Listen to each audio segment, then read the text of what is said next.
Ahoj, ak si fanúšik basketbalu, tak si na dobrej adrese, pretože si zapol oficiálne prvú časť relácie Pod košom, ktorá bude mapovať dianie v tomto športe. Áno, presne tak. Prinesieme vám kompletný prehľad z diania v našej slovenskej basketbalovej lige, tak ako aj exkluzívne zábery zo šatne, z palubovky či zaujímavé rozhovory. V prvých častiach vám odprezentujeme všetky slovenské kluby našej extraligy a hneď v prvom dieli sme sa rozhodli vás zobrať do šatne BK Inter Bratislava. Zoberieme vás tam, kam obyčajný fanúšik nemôže, ale naša kamera tam bola a teraz si môžete pozrieť, ako to celé dopadlo. Poďme na to. BK Inter Bratislava bol a je jeden z najvýraznejších klubov v slovenskom basketbale. Nikdy sa netajil svojimi vysokými ambíciami a chuťou vyhrávať či už individuálne zápasy alebo tituly. V novodobej histórii klub zaznamenal 4-krát titul majstra Slovenska a 4-krát zdvihol nad hlavy trofej pre víťazov slovenského poháru. Klubom prešlo veľa zvučných basketbalových mien.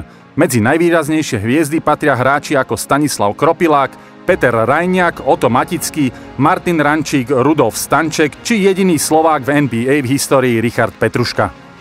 Inter bol vždy braný ako veľmi výrazný klub, ktorý tvorí svojim hráčom čo najlepšie podmienky. Potvrdzuje to aj práca v zákulisí, o ktorú sa stará realizačný tím na čele s generálnym manažerom Michalom Ondrušom. Pred začiatkom sezóny má GM práce až nad hlavu. O otázke, čo všetko musí urobiť pred začiatkom nového ročníka, nám poskytol rozsiahlu odpoveď. Je to samozrejme viac ako jedna, dve úlohy, ale keď by som to mal zhrnúť do základných nejakých faktorových náležitostí, tak spolu s vedením družstva, vedením klubu a hlavnými partnermi sa snažíme v prvom rade dať dokopy nejaký rozpočet, nejaký budget na novú sezónu. Od toho sa odvíja tá práca už, ktorá sa viac približuje tej palubovke, to znamená v konzultácii s trénerom, s agentami, s kontaktami z celého sveta sa snažíme vyskautovať hráčov, ktorí by sa nám páčili do manšaftu, ktorí by mohli priniesť tú kvalitu, ktorú hľadáme v rámci tých možností, ktoré máme. A samozrejme všetkému tomu potom podriadujeme ten ďalší krok a síce samotná predsezónna príprava, ktorá by mala opäť spĺňať všetky tie potrebné faktory, ktoré nám pomôžu v tej samotnej regulárnej sezóne byť úspešní. To znamená, je toho viac, je to robota, ktorá začína nie po skončení aktuálnej sezóny, ale už v podstate počas vrcholiacej sezóny sa už pripravujeme a zaoberáme myšlienkami, čo budeme robiť v tej novej. Na to, aby bol klub úspešný a sezóna dopadla podľa predstáv vedenia klubu, je výber hráčov kľúčový. Pri finančných podmienkach slovenského basketbalu to nie je jednoduché. Niekedy sa človek musí pozrieť na hráča aj z iného uhla. Nám sa za tie roky osvedčilo to, že nevždy musí a nevždy je hlavným kritériom samotná herná kvalita toho hráča. Ohromne podstatným pre nás je, a nielen pre nás, určite aj pre iné kluby, je charakter, osobnosť, určitá charizma, aj ľudská, predovšetkým toho hráča.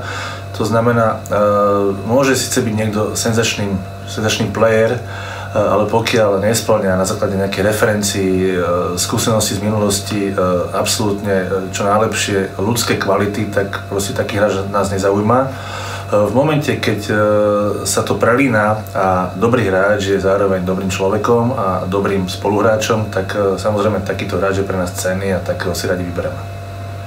Ako náhle sa vykryštalizuje hráčsky káder, prichádza do obrazu samotný tréning a príprava hráčov na novú sezónu.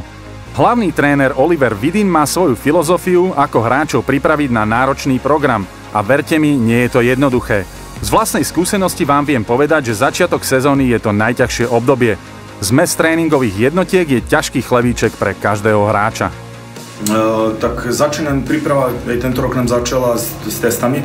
Hráči dostávajú na mail cez generálneho manažera na tréneru pokyn určite testy, ktoré musia spraviť a sú tam určite tie limity. Cooper, kliky, zhyby, rýchlostné testy, explozívne testy a tak ďalej. A tým pádom vieme, s čím môžeme počítať a na čom treba pracovať. Samozrejme, my vždy robíme prvé 16 dní v sezóne v príprave len kondične, len večer je lopta, ráno sa robí len čistá atletika a robíme to systémom 3-1, to znamená, že 3 dní máme tréningy dvojfázovo a potom jeden deň je voľno. To je úplne nevadí, ktorý je to deň voľno, čiže môže byť voľno aj pondelok a sobota, nedela sa trénuje, jak to padne podľa dní, musí sa to dodržávať. A potom len je herne, len basketbal lopta, že herní systémy a či v obrane alebo v útoku a hlavne pokračujeme v zápasoch. Tretia časť je len zápasová, hráme zápasy, pokračujeme aj ďalej, sa pripravujeme na sezónu herne, obrana, útok a tak ďalej.